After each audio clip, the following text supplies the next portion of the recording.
আসসালামু আলাইকুম বন্ধুরা, দেখুন আমি 10,000 শোল মাছের পোনাকে কি খাওয়াচ্ছি।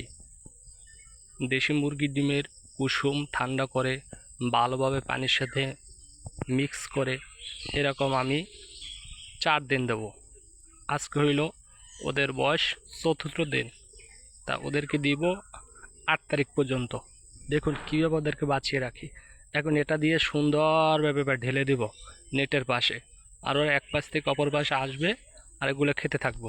ভালো দেখতে থাকুন কীভাবে আমি দিচ্ছি।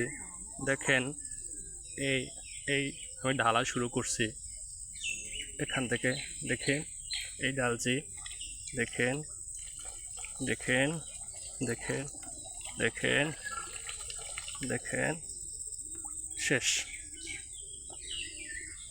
আমার কাজ শেষ। এই হলো অবস্থা। এখন 10,000 শোল মাছ এগুলো খাবে।